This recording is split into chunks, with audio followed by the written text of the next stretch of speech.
Welcome to another episode of Conversations with Lynn. I am so excited because today I have someone that's going to be joining us that is new to me. I've been following her on Instagram for a little while. I got to know her because of my work with the A Million Women uh, organization and the pro-life stance that it makes.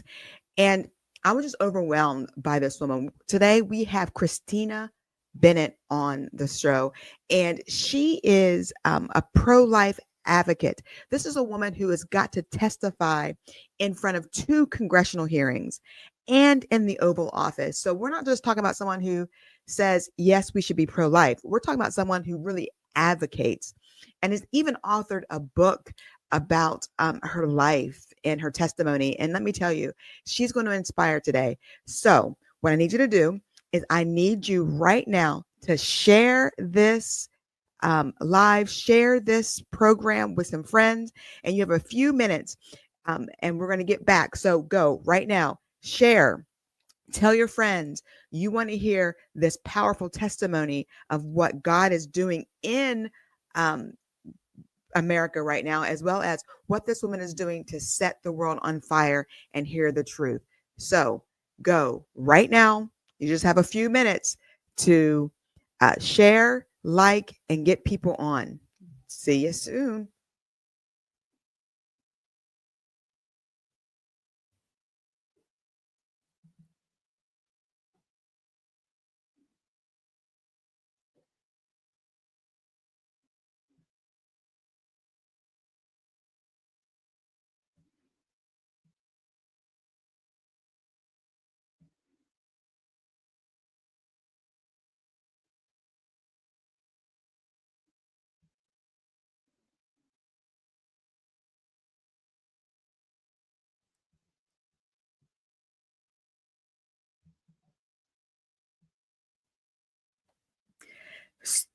So, welcome back. I asked you to go find your friends, to share this, get people on, because I am so excited that I do have Christina Bennett on today. And I'm kind of a little bit fangirling right now. So, if I seem a little geeky on this podcast, it's because I have never had someone on that I've admired their tenacity and their willingness to talk about things that, let's face it, Christians don't want to talk about. I can say this as a Black woman that Black women don't want to talk about, but she does it. So I'm fangirling a little bit here, but help me welcome to the show, Christina Bennett. Hi, that was the Good sweetest morning. morning. Thank you. So sweet. That Yeah. was very So I really am so excited to get to have this conversation with you. I've got to watch you from a distance.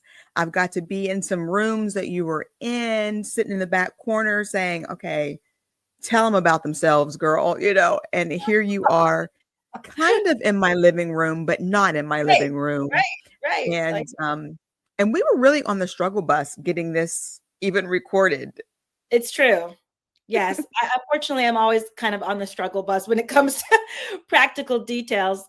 Just I always blame it on my ADHD, but You know, executive functioning, I have issues with it. So, but we made it. God's we grace. made it. We made it. And I'm so excited. So, one of the things that I always love to do on this show is I want people to get to know the real person, not just the stage person, not just the one that we think that we know. And so I love to ask the question, what is that thing that you enjoy doing that's like your secret passion? No one knows about it. It's that fun thing that you go to do to relax that you just love. What is that? Well, there's so many things, but I think I'll mention a couple of them. So one, I'm from Connecticut and I love coastal Connecticut towns, Mm. towns that look like Hallmark towns. I was I've going to say Hallmark movie moment. yes, I've always loved to go to a little town, have my little chai tea in my hand or matcha and walk around and go to antique stores and just really quaint places. So I'm not a big city girl. If it comes to vacation or date night or anniversary trip with my husband, I never want to go where it's like a lot of people and it's loud and it's fun. And it's, I always want to go to like a very quiet place. So we went to Nantucket this summer for our anniversary, and that was like right up my alley. Quiet beaches, cobblestone streets. And then the other thing I'll say is that I love older music, and I always have. So in high school, I was listening to Motown. I was listening to the Beatles. I was listening to James Taylor, and I've always been that way. I was aware, of course, very much aware of, boy bands, because I'm in high school in the 90s. So like NSYNC, Backstreet That's all Boys, it was boy bands. all the popular people, I knew of them, but I was always listening to like the Big D 103 was the radio station at the time. Okay. And I've just always liked older music. So would you consider yourself like an old soul? Like, I think so. Yes. When I think about those two things combined, I would say yes, because that's actually what I say when I'm visiting those places in Connecticut. I'm like, I like to be where the older people are, just like quiet. And yes, I don't know how I got to be that way, because I am very talkative and I have a lot of energy, but I'm also an introvert. So. Okay, I was going to say that because I tell people that I am an outgoing introvert. Yes. So if I'm at the party, I'm going to have you laughing. We're going to have fun. Right. I'm doing all the things. But at the same time, as the clock is ticking, I can't wait to get home into my pajamas. Oh, yeah. I want to be on the couch. Even before it starts, I can't wait to get home. No, we just had for work, we had a gala for my job, and it's wonderful, amazing. And I genuinely love every minute of it. But for the gala, we have like a VIP party before. I mean, they're short, it's like the VIP event, then the general event before, then the actual event, and then the after party. And the way that I am, I'll look at that whole schedule and I'll get anxiety, because I'm thinking, oh my God, that's a lot. But then you would never know that if you saw me, because when I actually get there, I am having so much fun. I'm talking to people. I'm mingling. I genuinely love it. Like when I speak places, I'm the last person to leave the room. If there's a line of 50 people, I will talk to every single person. And I'm like closing out when people are cleaning up. But I'm exhausted afterwards. I just, crash. So I love to host things at my house. I love to have people over. And it's so funny because, I'm getting everything ready. I'm all charged up for it. Everything's going well. And then around 9:00, you start seeing me clean things. Right. I'm starting to move things from the party area to the kitchen. Around 9:30, all that's put away. And I'm slowly backing up my steps. Yeah. You're giving them hints. Like, I'm like, but my husband and my kids know. You guys can have fun all night long, but I'm leaving to my room. Y'all finish the party. Oh yeah. And don't let me come home from a long day and, put my comfy clothes on. Right. Because if the comfy clothes have come on, you're done. You don't have call me, text me, whatever, invite me to all the things. But girlfriend's not leaving the house after that. Like, it's done. I feel you. I've fallen asleep at my own parties. I think the last party we had here was like the 4th of July. And I'm pretty sure at night, I just fell asleep on the couch and I let my husband figure out the rest of it, because my friends know that, after a certain time, I'm just like. Well, that's how you know you're true friends, though. Yes. Your true friends know. They're looking at their clock going, okay, she's about done. Don't mind her, just make sure she's not drooling on the pillow. Yeah, no, they know. I've always been this way. So not much has changed. I always just, when I'm tired, I just fall asleep, unfortunately, whether it's the couch or wherever I'm at, I'm just knocked out. So my husband, for a lot of our marriage, has to, had to wake me up and say, okay, Christina, go upstairs. You fell asleep. With kindred spirits. Yes. Kindred spirits. I feel that. Yes. I was the kid who had a note at youth. Do you remember lock-ins? I don't know if they still do them anymore. I was the kid that went to the youth group lock-in with a note from my parents. Oh, We that's so will be sweet. coming to pick her up at midnight. She's not going to make it. That's funny. Oh, that's You good they know, understood you. she's not going to. So just make sure she's at the door. We Funny. won't come in and disrupt your party, Right. but this one's going to be going home. That's That's just so how funny. that's going to be. So God makes us all different. Makes us all different, and it's all good. It's all It good. is. Yeah. I love it. Well, I was telling the folks in the intro about all the things that you are a part of that have just like motivated me. And like you are first of all, your handle on Instagram is pro-life Black woman. Yeah, Black pro-life woman. Yep. Black pro-life woman. I mean, like, come on. That right there Make it is plain. Make like, it plain. and no one wants to say these things. No one wants to, I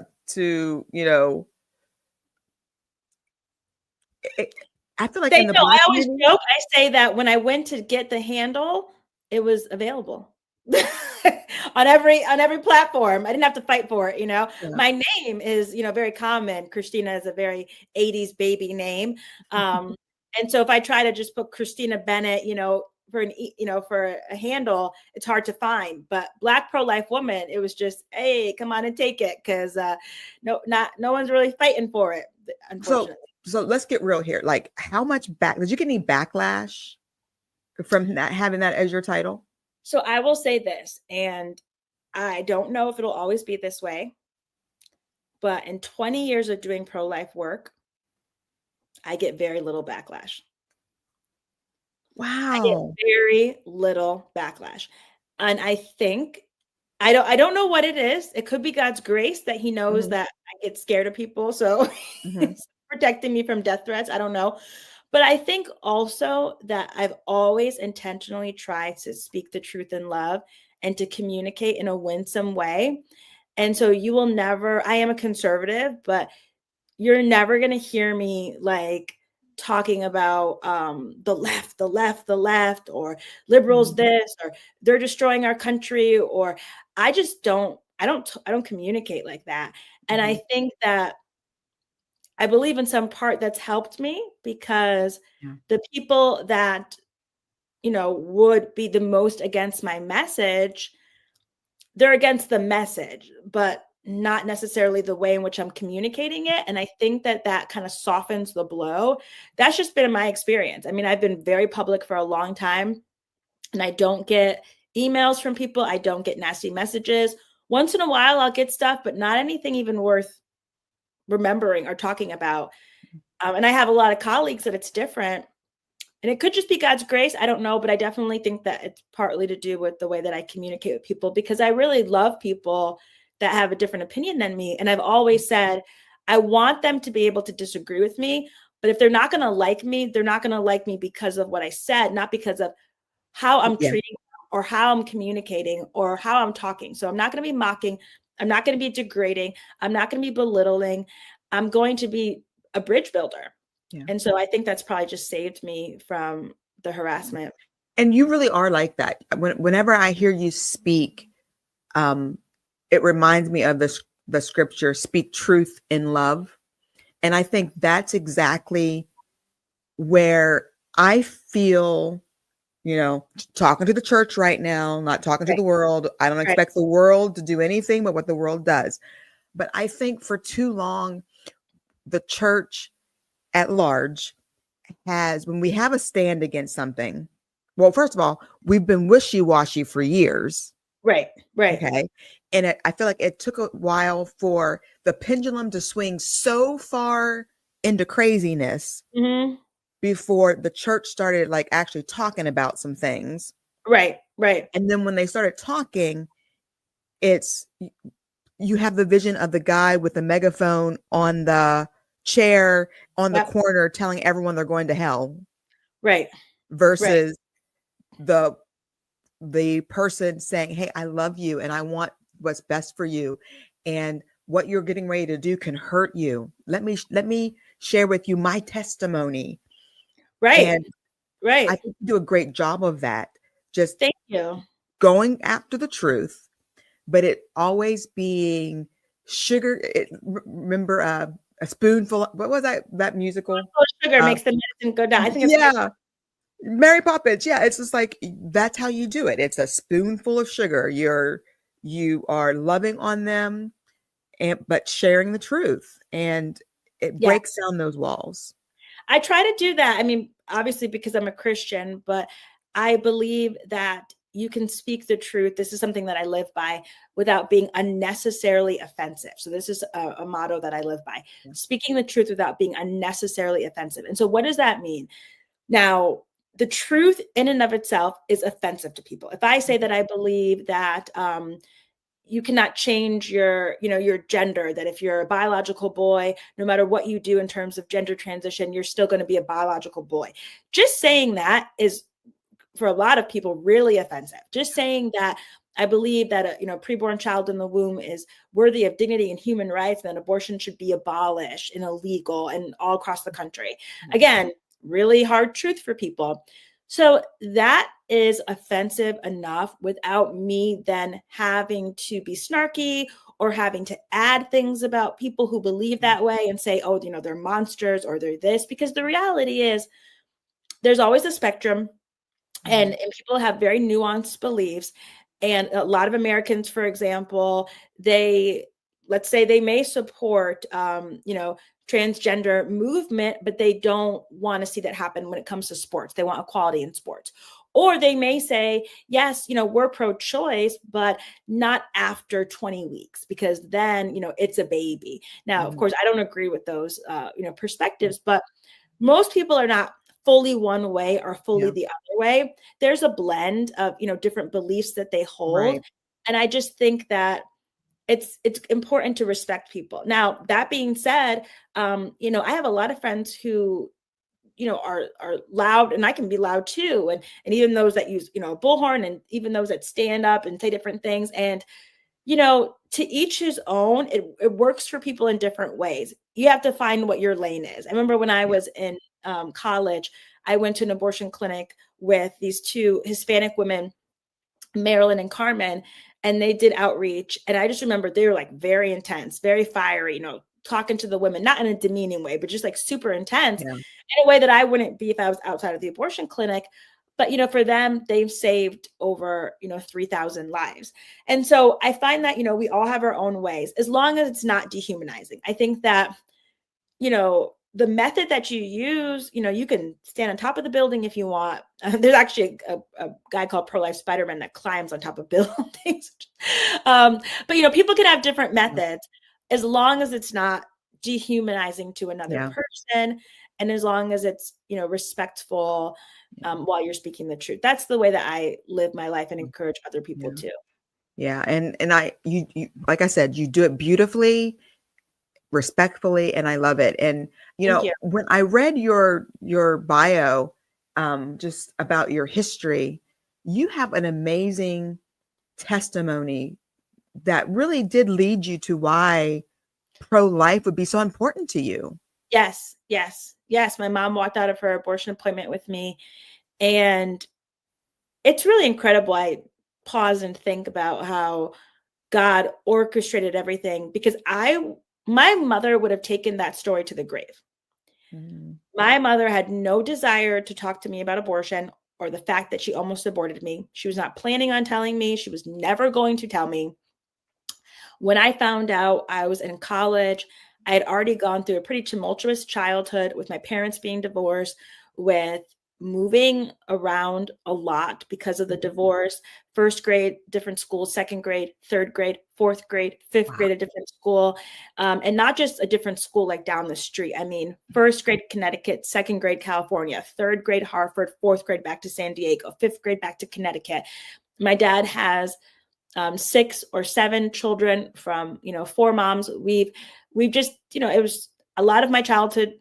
I was taken care of, I was fed, I was clothed, I was loved, but I have blocked out a lot of it. If I Yeah. was to be honest, I don't have a lot of memories, because it was just a lot of, moving around and things. And so my mom and all that she endured, she's very private about it. But when Yeah. I was in college, I visited a church, And someone approached me and said, prophetically, God wants you to know something remarkable happened around the time of your birth. And I've had so many people in my life give me prophetic words from God, and I don't remember them all the time, or I do remember them. But this one, I went to my mom and I said, did anything remarkable happen around the time of my birth? And she said, yes, I met an angel before you were born, but I don't want to talk to you about it. I'm Wow. really glad that she answered that way, because then it was impossible for me to let it go. You know, Right. I think if she had just said, "Oh, remarkable," so many remarkable things happened around your birth. You being born was a remarkable thing. If she had said that, I would have forgotten about it. I would not be talking to you right now. I wouldn't be here in the pro-life movement. But because she said, "Oh," thinking she was closing the door, I met an angel before you were born, but I don't want to talk about it. I was like, I mean, "Oh, she said angel. Like what? yeah." And she never said that before. Some parents, some people are, very spiritual, and it's like, oh, I see an angel this. I think I had an encounter. Not my mom. So never before, never after has she ever said anything like this. Yeah. So I was determined that I was going to find out. And a couple of months later, I asked her again, and she was very, very hesitant. But she said that the angel, who she believes was an angel, was an African-American janitor. And she began to open up and say that she had first gone to her church when she found out she was pregnant with my dad. My dad got her pregnant, and they got pregnant together. And her mentor at church basically said, "You're not welcome here anymore." She said, Okay, "If you," see that right there, just I know makes I me want to boil. I think, who was this woman? She could have been in my life to this day if she had had a different response. But then again, it's like, God works it all together for good. I think that God knew that this was something he wanted me to fight against. And probably if she had just been lovey-dovey to my mom would have never went to the abortion clinic, which would have been good. But I think in God's redemption, Wow. you know, But wow. we worked it all together. What a perspective. What a Yeah, perspective, worked out together for good. Because if she was just like, "Oh, come on, I'm going to help you," I would have been helped. But I don't know if I would be where I'm at today with this movement, because it was her rejection and my dad's rejection, Yeah. which pushed her to go to the hospital. It was Mount Sinai Hospital, and she was met with the counselor, got no counsel. She ended up just going into the hallway, and they said, "Go into the doctor's room and wait for him to call your name," or into the waiting room. And there was this African-American janitor who saw her crying, walked up to her, lifted up her chin, looked her in the eyes, and said, "Do you want to have this baby?" My mom said yes. And she said her eyes were like pools of water. And Wow. she said, "Go and put your clothes back on." So my mom walked in, and the doctor actually called her name into his office. And when she stepped foot into his procedure room, the first thing she saw was blood on the floor that he hadn't cleaned up from the last abortion. Yeah, it was so disgusting. So she said, "I changed my mind. I want to keep my baby." And he said, "No." He said, "You've already paid for this." And she said, "But I changed my mind. I want to keep my baby." And he said, "You're just nervous. You can get through this." And again, she was like, "No, I want to keep my baby." And then he just yelled at her. His face contorted, his voice, increased in volume. And he just said, "Don't leave this room." And she ran out. She ran out. She got her stuff. She called my dad. And I always say, to my dad's credit, I love my parents, and they did the best that they could.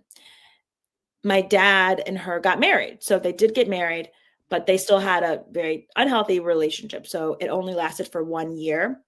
But I give them credit for that 1 year that they got married. They were trying to make it work. They were Um, trying.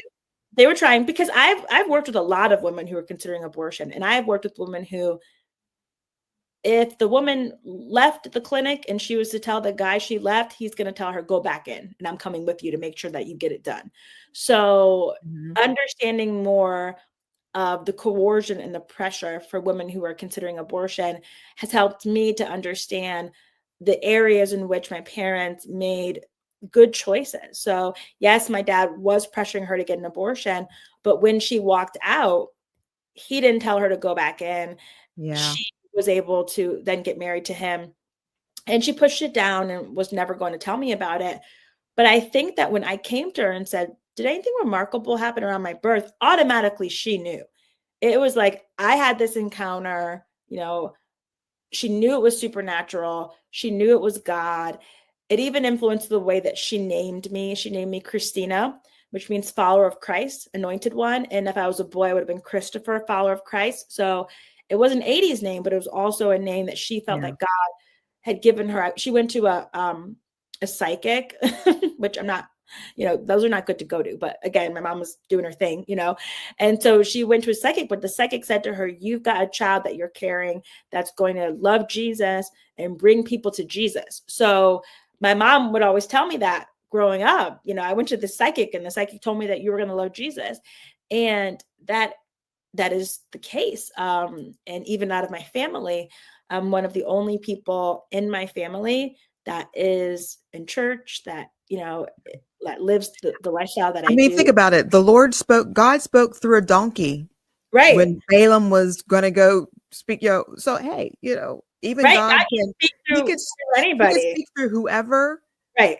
he wants to speak through, He does. but I agree with what she's saying, psychics aren't typically right. or ever. Stay away from them. Stay away from them. The Bible says to stay away from mediums, but sometimes people like that actually have giftings to hear from God, but they're just in brokenness, Exactly.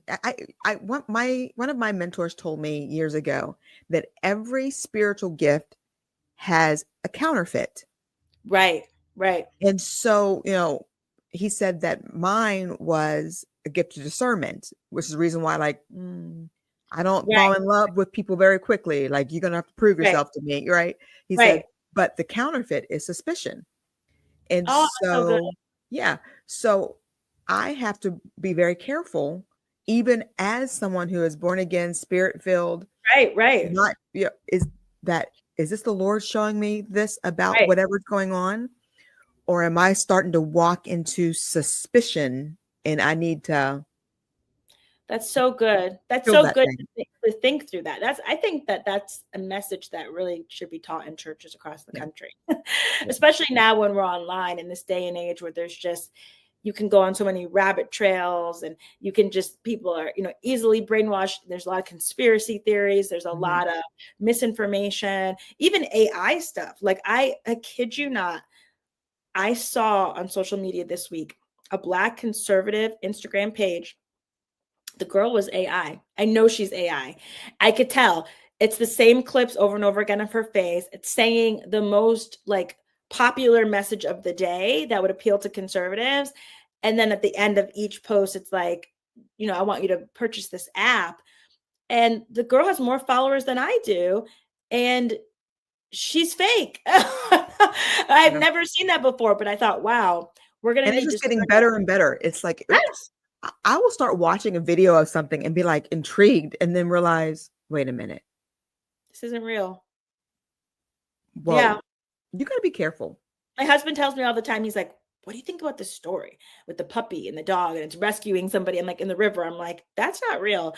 But it's hard. Like, and this particular account, I saw a lot of people I know following this account and interacting with the person, but the person's probably a bot or somebody else. And, but I thought, wow, how crazy is it that they're using the face of a Black woman, a Black conservative woman, to say some pretty intense things.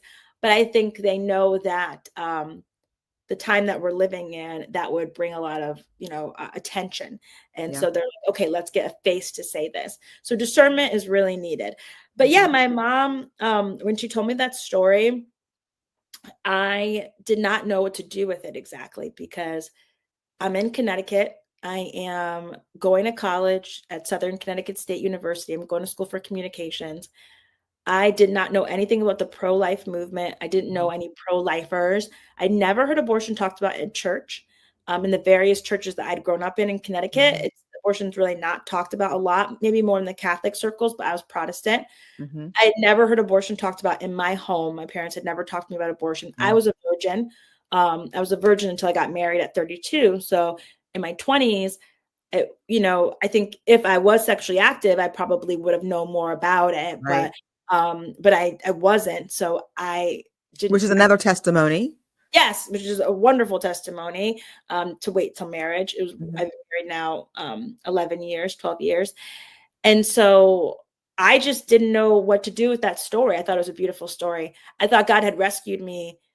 I didn't know what to do with it until God started giving me dreams. And in the dreams, I would be pleading with women to keep their babies. I was in a dorm room pleading with them, Wow. your baby, you don't have to abort your baby. And I'd wake up. Or I'd have another dream where I was Yeah. in an abortion clinic and I was pleading with a woman, your child could be the next president of the United States. And then I would wake up. And eventually, as I prayed, God spoke to my heart and said, Christina, I wanted you. Wow. And I had grown up feeling a lot of rejection. I was I was a sweet girl, but I was not appreciated by my classmates. And I had, I Well, had with the all the big moving, did they get to even know you as as your right, classmate? moving a lot. I had the big glasses, like the two-tone glasses, like pink on the bottom, blue on the top. This is before I had braces, and I was just kind of awkward and shy, and I was sweet, but I read a lot of books. I just kind of hid behind reading Matilda. I really related to Matilda and how she felt uncomfortable. I read the Babysitters Club books. So anyway, that was just, my upbringing. And so when God had said that he wanted me, that really touched my heart so deeply. But then he asked me the question, how do you think I feel about the others? Yeah. And that was life changing. Yeah. I I loved going back to what you had said earlier about um, the woman who negatively spoke to your mom and Right. it put her on a path. Right. But yet, because she put her on a path, the result, we have an advocate for life that is passionate and going after it. And I think that's one of the things that we need to highlight more of, that sometimes um, rather than us negating what has happened in our past Right. and then demonizing what happened, being able to see how God still used it. Amen. God Absolutely. used that, you know. Um, I Yes. I do a mentorship program and I talk about baby eaglets. They don't actually jump out of the nest to fly. The Right. mothers actually have to put briars in the nest. They have to actually make the nest but think about it. Yeah, If you uncomfortable. were living that high up, and you look down, would you want to No jump way. out of that? No I know way. mom says we can fly, but I don't want to test it. But they actually make the nest uncomfortable so that the babies actually fall out of the nest or just Right. can't stay any longer. And I think sometimes we give the enemy too much credit, Right. or we don't give the Lord credit enough that it's okay what you've gone through. If Oh, you let me heal you, if you let me heal you, I yes. can use it to help heal others. And I I get very frustrated when I hear stories about Christians not showing the love of Christ to the broken, to the hurting, to um, but I just thank God that in his faithfulness, he can bring even that horrible situation around to good. And how many babies have you saved Amen. because you have Right. a story that's Right. compelling? Not Yes. only was your mom visited with an angel, but look what you've done. That if I was sitting here as a pregnant woman wondering what I should do, and then I say, well, look what Christina Bennett was able to accomplish. My baby could accomplish amazing things. It's just Yes. on all sides of it. It's just a beautiful testimony of what God can do.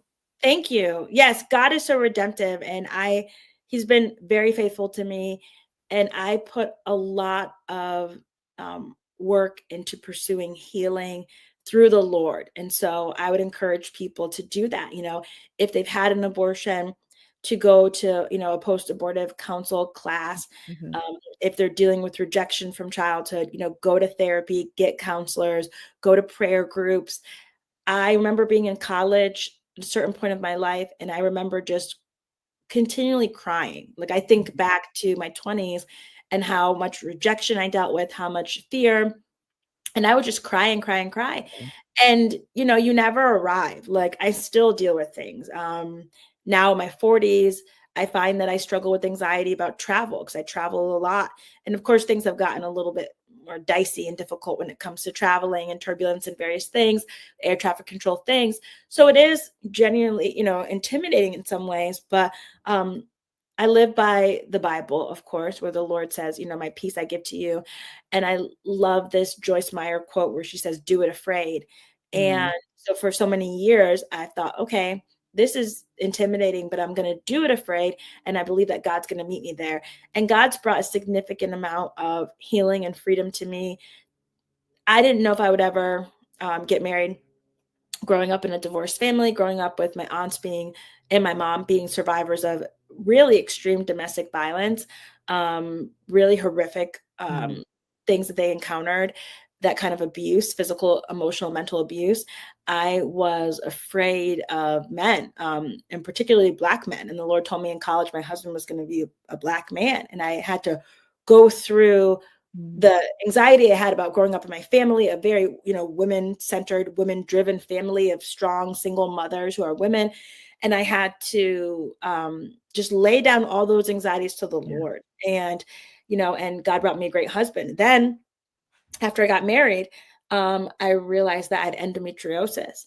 And so now for the past 11 years, I've dealt with infertility. I only had one pregnancy that ended in miscarriage. I've never prevented pregnancy in all the years of my marriage, but I only was able to be pregnant once. And then my husband and I adopted through the foster care system, and my husband has a daughter as well. So I have a stepdaughter. And even that is another area where I feel like if you don't give your pain to God, the enemy will take you out through offense, because I've had the perfect opportunities to be offended, especially when I worked as a pregnancy center leader, because I'm not able to get pregnant. And I'm sitting before women who are literally about to throw their children away. And your brain wants to say, how is this fair? How is this right that I can't have a child, but this person is throwing away their child. God, you know, you've forsaken me. And of course, I've had moments like that throughout the past 11 years of my marriage. But I've just found that this is the way I believe, is that, you know, this is planet Earth. And on planet Earth, we are not going to get everything we desire or want. You know, there are so many people in this world who don't have food, who don't have shelter, who have sickness in their body. You know, whatever we have, we're blessed. And I believe that God can give us more, and we can fast and pray, and that miracles can happen. And I believe my family will grow in different ways, even in the years to come. But I've just learned that God doesn't owe us anything. Anything we get from him is a gift. But there's no demands that we put on God. Like, you know, if you really love me, I'm going to have this or that. But what he wants from us is to do his will, and to love him, and to not be offended. And so for me, it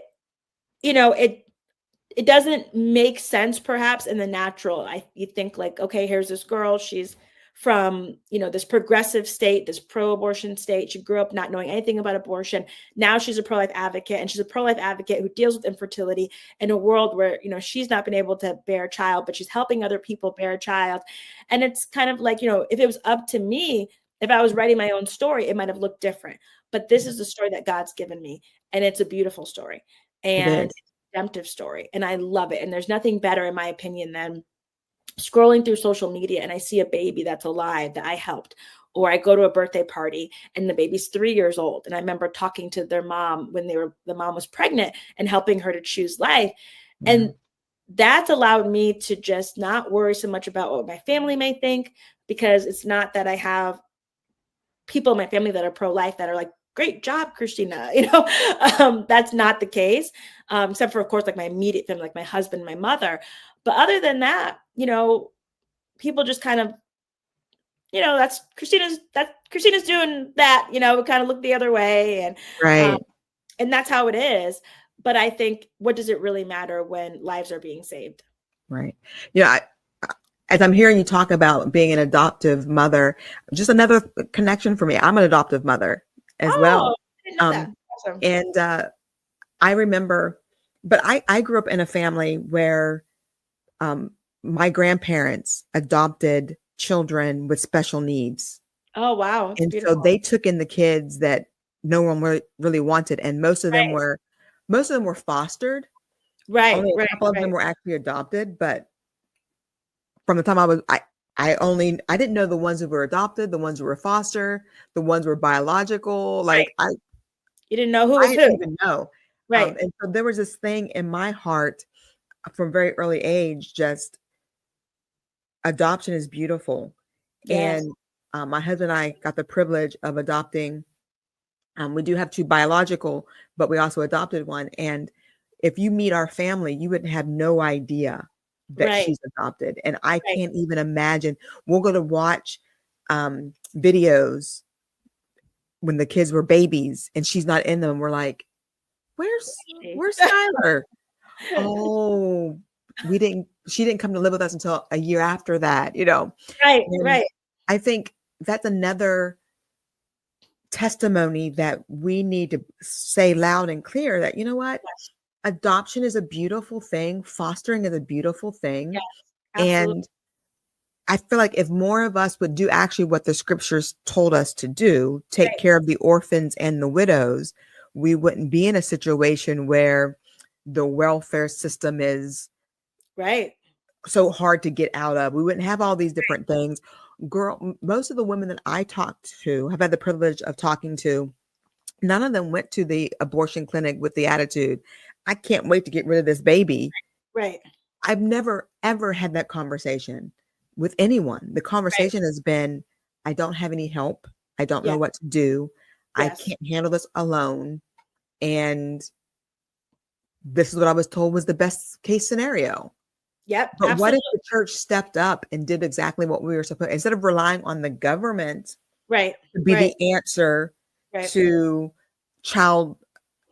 children who need homes? What if right, we actually became that answer and did what we were supposed to do? Take in children, take in these families, help the moms who want to keep their right, kids. Be right. that, be a foster grandparent, be a Yes, foster auntie. yes, You are just being the auntie and the grandmother and the grandfather and the big sister and the whatever, right, so that these women can keep their children and it not even be a thought to have to abort, because they know my church, they'll help me. right, right. Yes, I think about that all the time because unfortunately, especially in states like mine, Connecticut, where it's a pro-choice state, there's just not enough resources. And I remember working for a pregnancy center and calling, for housing, calling different places. And unfortunately, you know, a lot of times the only place that women have is a shelter. And it's not the worst place in the world. Some of them can transition into apartments, but many women don't want to go into a shelter. Now we have one or two maternity homes here, but we could afford to have so many more, especially in a rich state like ours. And I think we need that coming together. The government does their part. I'm always grateful for my taxpayer dollars going towards good things. Yeah. Unfortunately, in Connecticut, they go towards abortion. Our state pays for over 70% of the abortions here, and that really grieves my heart. But if it goes towards free lunch or if it goes towards helping women in shelter, that's a good thing. But we can't fully depend on the government alone. There needs to be that partnership.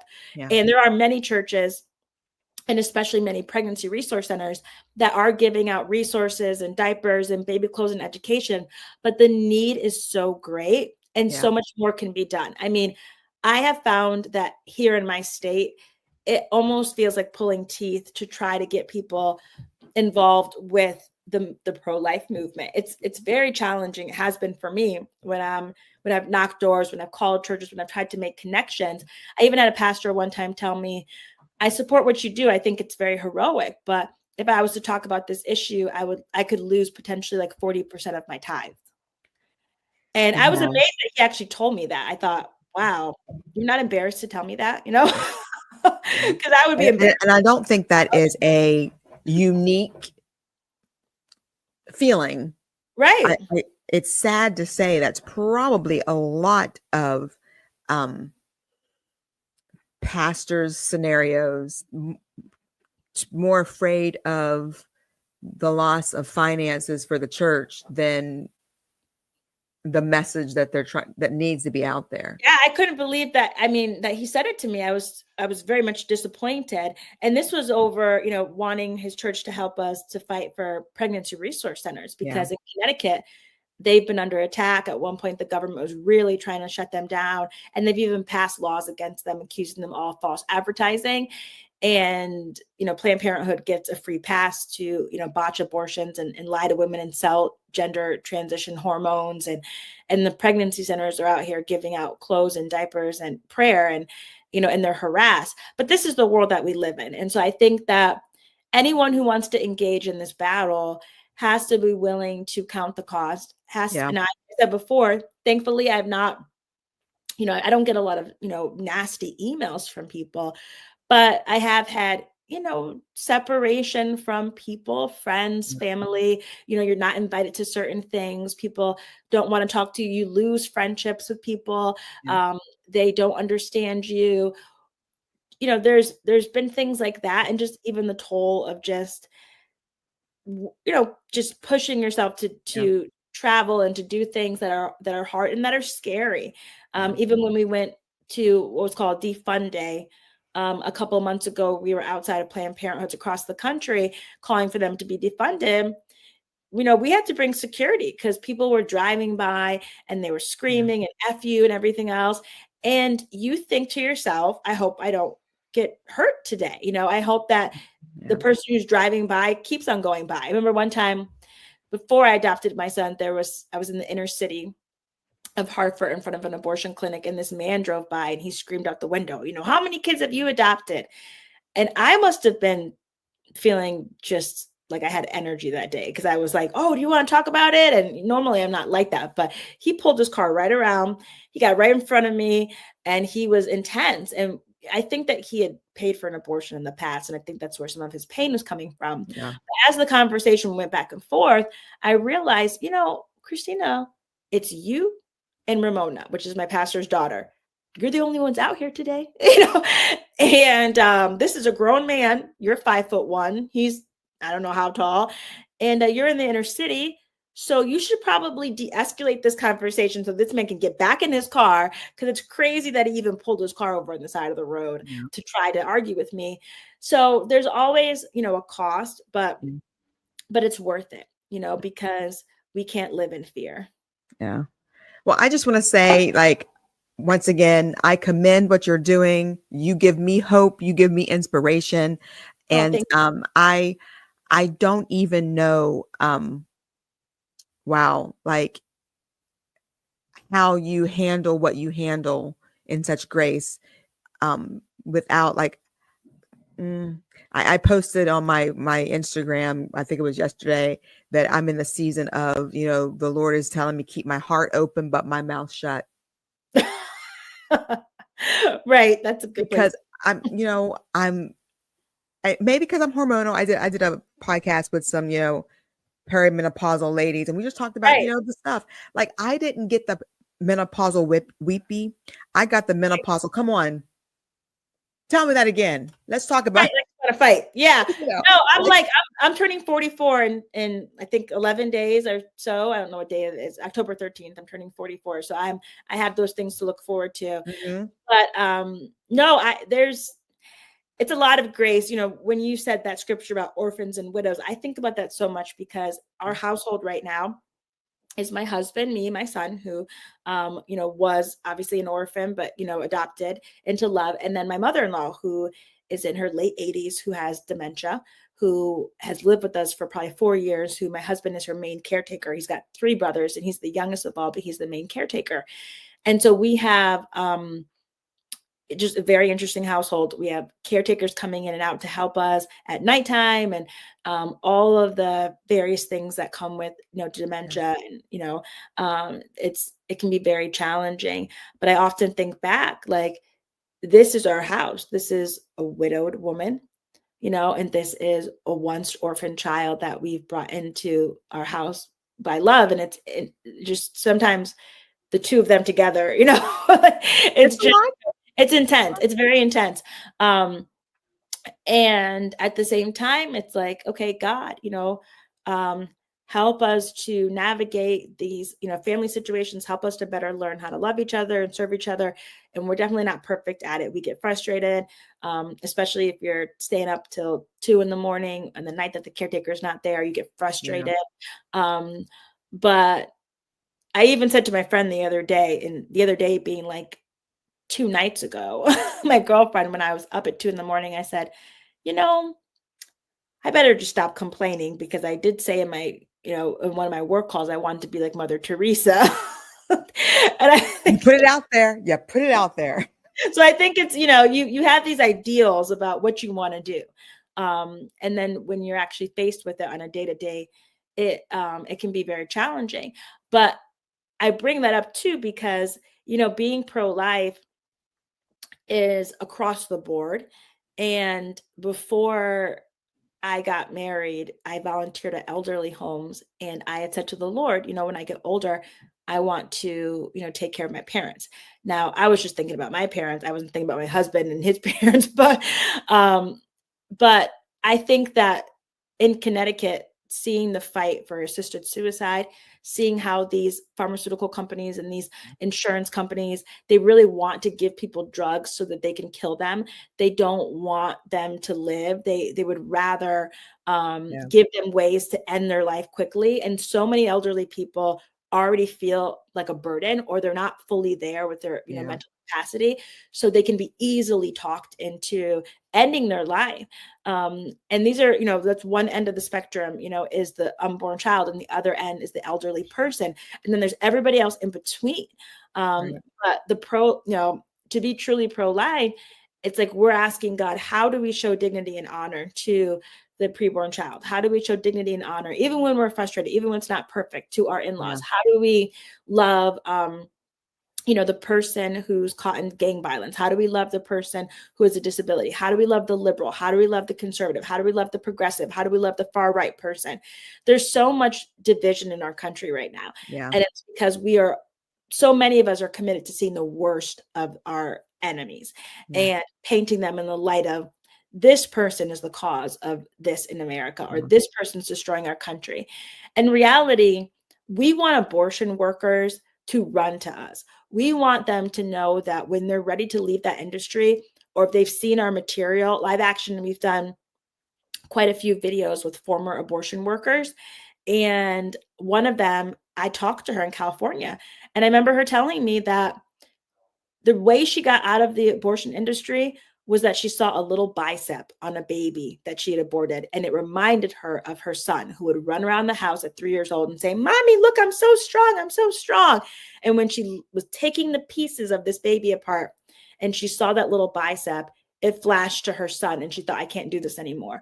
Wow. So there are Wow. so many people that are just hurting, that Yeah. they really need our help and they really need our love. Yeah. And so I just encourage, anyone who's listening to just ask Yeah. yourself, how can I love? How can I Yeah. love? Well, that's awesome. Like, wow, that story is beautiful. Yeah. But before we're almost running out of time, so I do want you to talk about your new book that's coming out. Yes, I would Um, love to. Yes, I yes, love the name "Wanted," a narrative of a Black pro-life. Yeah. yes. Black pro-life woman. Wanted comes from, just like I shared earlier, where the Lord was like, "Christina, I wanted you." So this book is going to get really honest. Most people are going to not know a lot of what I'm sharing, because I do go into my personal life. I shared a little bit about it here, but I go into my childhood. I go into growing up in a multicultural family, a mixed family. I go into a lot of the chaos surrounding my childhood and what I had to overcome. But then I touch on apologetics. I go through the top arguments for the pro-choice side, and in particular when it comes to race, what are African American, what are Black people arguing, for in regards to abortion, and how do we answer those questions? There's a chapter about women who have died from abortion, and I go into their particular stories. There's a chapter about pro-lifers and heroes that I've had. And there's a chapter about race. That's probably one of my favorite chapters. It's called The Only Black One in the Room. And I talk about what that's been like for, 20 years or so, often being either the only one present or one of a couple or one of a few people who are present. And how do we change that? How do we become more aware of the lack in our movement, and how do we reach out to people who are different than us and bring them into the movement? So it's really honest, raw writing, just comes straight from my heart. It's not a lot of, numbers or data. It's more, this is my story. It's why it's called the narrative. This is my story. I was inspired by the former slave narratives of Frederick Douglass, Harriet Tubman, Sojourner Truth. They've inspired me because they came out of this institution, industry, system that could have destroyed them, but they came out swinging with the story. And so that's how I see myself. I could have been destroyed, but I came out swinging, and I want to let my people go, and I want to see other people get set free. So I'm hoping that this book will help with that. Wow. And if you're watching, go to ChristinaBennett.com. It's going to be there. It says coming soon right now on the website. Coming soon. Hopefully January, if I can finish my edit. If it's not by January, then, maybe by the summer, but we're in the last editing stage, and it's a challenge for me with, because I do have ADHD. I get, it's hard for me to focus. Certain things are easier for me. I could jump on stage in front of 10,000 people and without notes, and I could, without fear, I could talk. But then when I sit down to edit, I'm like, different side of the brain. I get it. Yeah. But but in Jesus' name, it will be completely edited and finished soon. And then I will let people know the actual release date. Awesome. Well, once again, thank you for being on and sharing your story. I can't wait to hear the feedback from this episode and what people feel. And I'm going to close this out, but because I know you have things that you need to get done. I gotta go right. It's been a blessing. I'm going to have you back on after the book is done, and then you can show it. Like, look what you can do even with ADHD, y'all. Yes. Another testimony. Yes, I learned that I had ADHD through this process of writing the book. I'm like, why can't I sit down and write this? And then I was like, maybe I should go get tested. I'm like, oh, that makes sense. My whole life, that makes sense. So yes, I would love to come back on after. All right. Well, I'll talk to you 1 second after I close this out, but thank you again. Wow. Wasn't that just amazing? Like, to watch someone go from saying that she's shy and quiet to being on stage in front of thousands of people, writing a book that's going to inspire. And I really want to encourage you to, when the book comes out, to get it, because I think even for me, it will give me tools in my tool belt to be able to share, how to share with other women who are struggling. I think that's going to be great as well. And if you want any more information, you can always contact me at billandlynn.com or womensemerge.com if you have any questions. If you're living in right now, you need to find a crisis pregnancy program in your area. You need help. Reach out to me and I will help you get what you need. And also, don't forget, we do have the Battle of the Mind course coming up soon, as well as the ebook as well. A lot of things that we're talking about, the struggle's in the mind.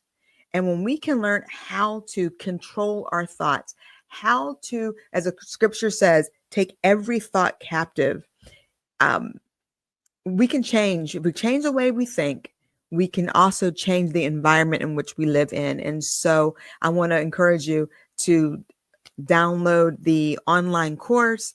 You can be a part of the live course or just get the ebook. So great things are happening. But thanks again. Thanks for joining the show today. And don't forget, share, like, and let other people know what God's doing in your life. And until the next time, keep smiling.